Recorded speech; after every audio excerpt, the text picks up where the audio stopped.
Shalom. Dalam belajar kita bernyanyi Roh Kudus kau hadir di sini. Roh Kudus, kau hadir di sini.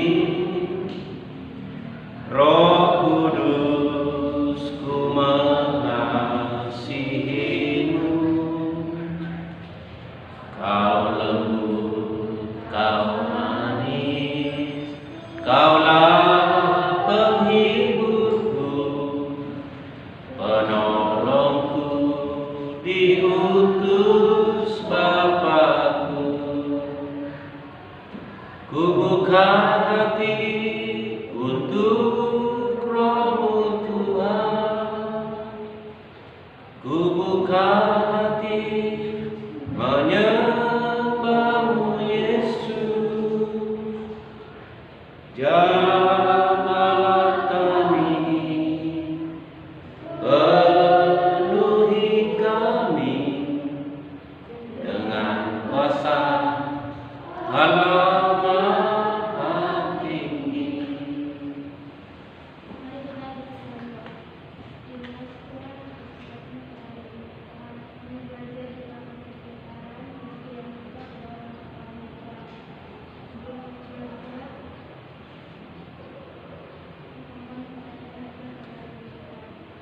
dalam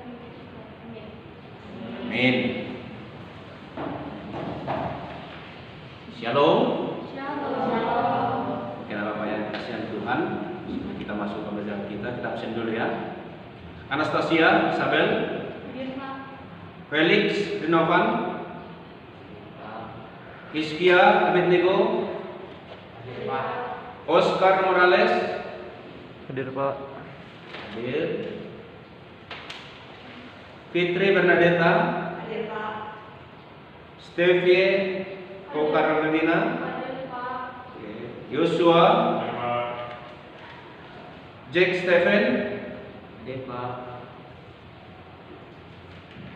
ya, Abednego, Stumorang, Burton Matthew, oke, Daniel Haris, Grace Natalie, Jerucha, oke, Joyce Christine, Megananda, oke. Kita akan masuk dalam materi pembelajaran kita hari ini. Kita lihat dulu itu peran Roh Kudus bagi orang percaya.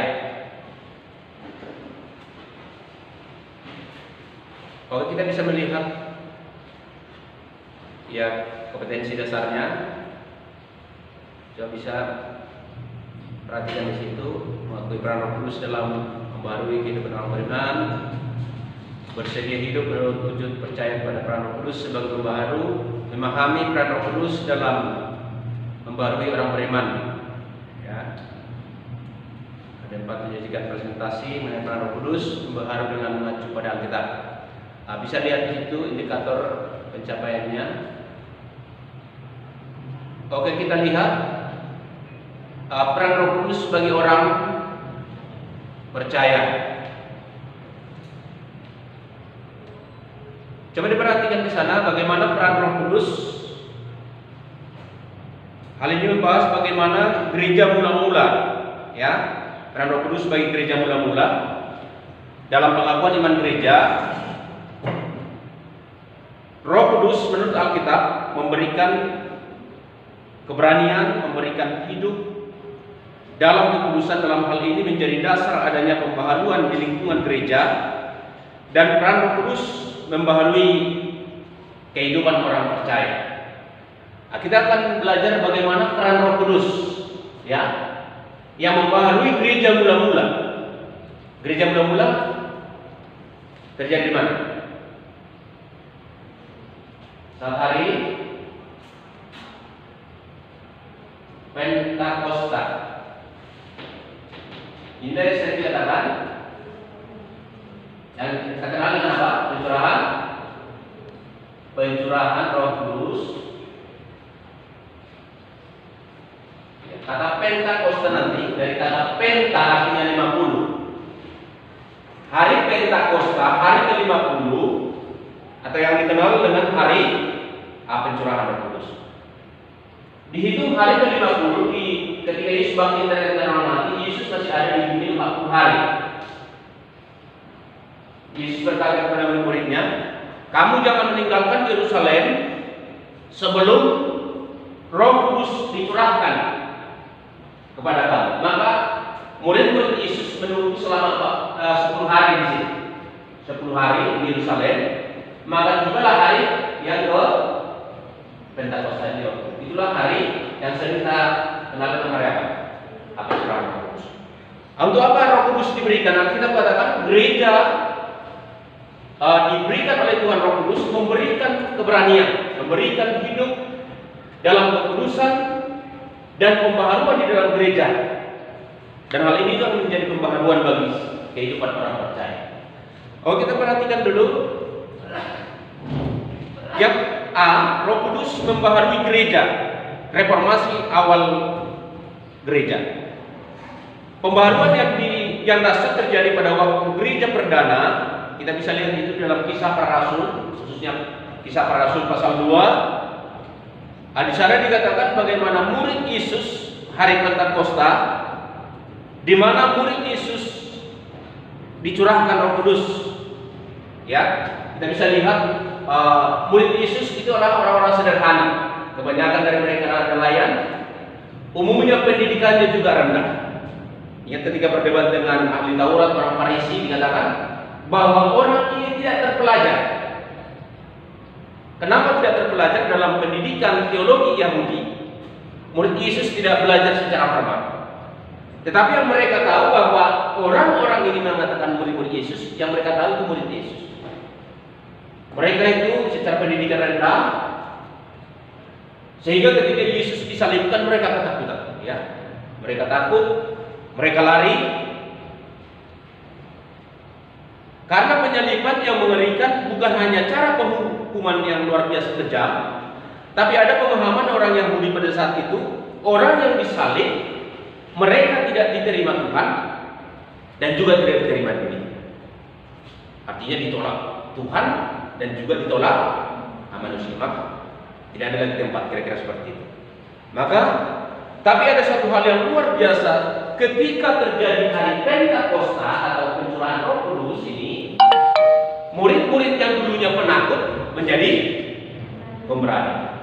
Murid-murid yang dulunya itu orang-orang biasa menjadi orang-orang biasa. Ingat ketika Petrus berkhotbah, sekali berkhotbah 3.000 langsung bertobat.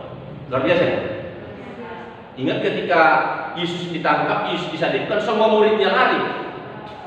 Petrus yang mengatakan, aku rela mati untuk Tuhan, dan semua murid-murid yang lain mengatakan, kami mau mati untuk Tuhan. Tapi ketika ada masalah, semua lari. Tapi ketika Roh Kudus dicurahkan, dulunya penakut menjadi pemberani. Inilah pembaharuan yang terjadi dalam tubuh gereja. Dan gereja di situ bukan gedungnya, tapi orang percaya yang masuk. Mereka tidak takut lagi ancaman yang mungkin akan datang, dan kenyataannya ancaman-ancaman terus-menerus muncul bahkan sampai sekarang. Kita lihat dalam Kisah Para Rasul pasal 6. Ketika pembunuhan Stefanus, maka gereja itu ditolak oleh orang Yahudi, bukan menjadi bagian mereka lagi, dan ditolak oleh Romawi.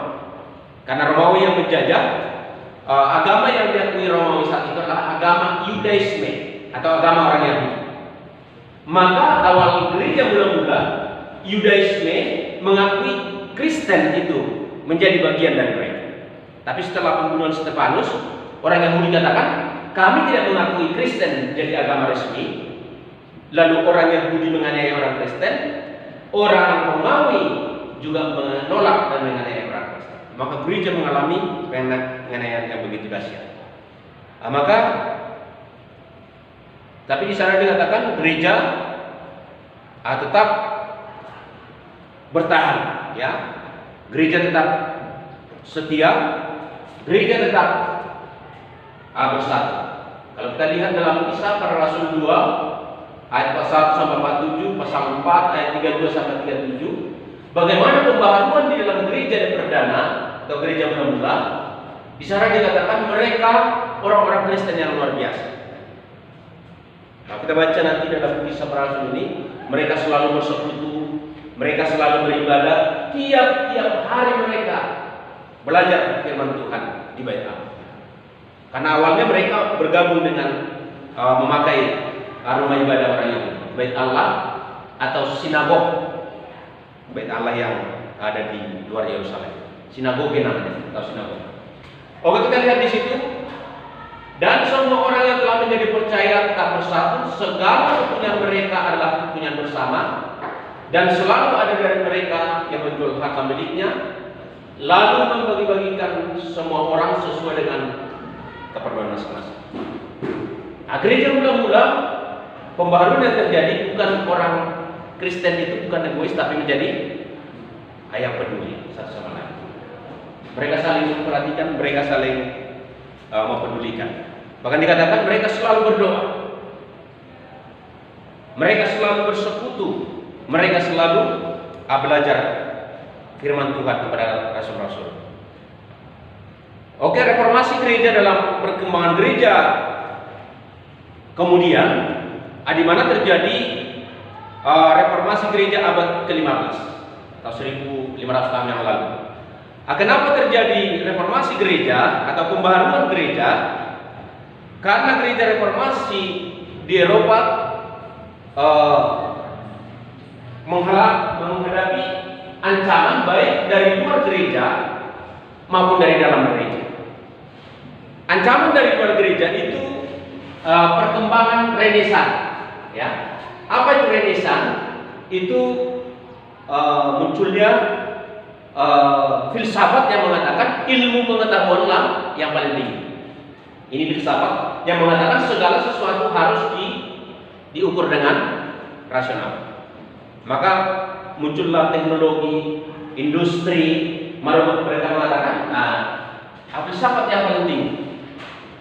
Maka gereja mengalami goncangan.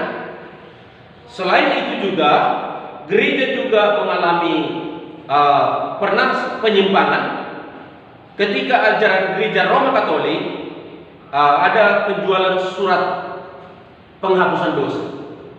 Itu bukan terus, ini hanya sekali. Karena dulu zaman sekitar abad yang ke-15, di sana dikatakan, maka salah satu biarawan Katolik itu Martin Luther, ini seorang pastor, itu sekitar mengeluarkan protes kepada Paus Roma Katolik saat itu, di mana menolak surat penghapusan dosa. Ada dulu pernah keluar indulgensia.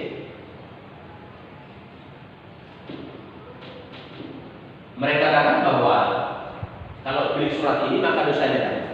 Inilah latar belakang kenapa terjadi reformasi dari Roma Katolik ke Protestan. Maka kata Protestan itu memprotes itu sebenarnya. Itu sehingga supaya gereja itu kembali kepada ajaran Alkitab. Karena dulu di Katolik selain ajaran Alkitab ada juga tradisi. Ini memang bukan semua. Hanya satu kali pernah ada paus yang melakukan satu kesalahan, sehingga kemudian itu tidak pernah dijual lagi. Nanti kalau contohnya anak bapak yang Kristen maupun yang Katolik, kenapa terjadi ada Protestan?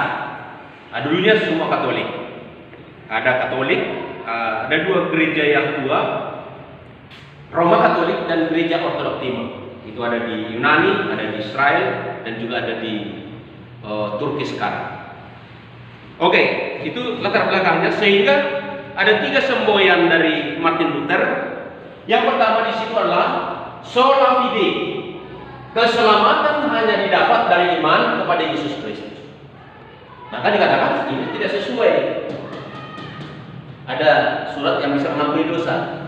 Yang bisa mengampuni dosa hanya Yesus Kristus. Itu lewat apa? Lewat penyaringan. Inilah pendamaian. Dan yang kedua, ada sola gratia, keselamatan hanya anugerah Tuhan. Oke, dan yang ketiga itu ada sola scriptura, adalah kekuasaan tertinggi ada pada Alkitab. Maka inilah yang membuat pembaharui gereja, baik gereja mula-mula maupun dalam perjalanan sejarah gereja. Tujuannya apa? Bahwa pembaharuan Roh Kudus supaya membawa orang percaya kembali kepada firman Tuhan, kembali kepada Alkitab, dan kembali kepada kebenaran sesuai dengan perintah Tuhan. Sampai di sini dulu materi pembelajaran kita. Tuhan Yesus memberkati. Kita berdoa. Bapa di dalam surga, dalam nama Yesus Kristus Tuhan kami yang hidup, kami bersyukur Tuhan dalam materi pembelajaran hari ini. Kiranya Tuhan menolong kami, Tuhan memampukan kami sehingga mengerti materi pelajaran. Berkati anak-anak-Mu, beri kekuatan, beri hikmat pengertian. Di dalam nama Yesus kami berdoa dan bersyukur. Haleluya. Amin. Amin.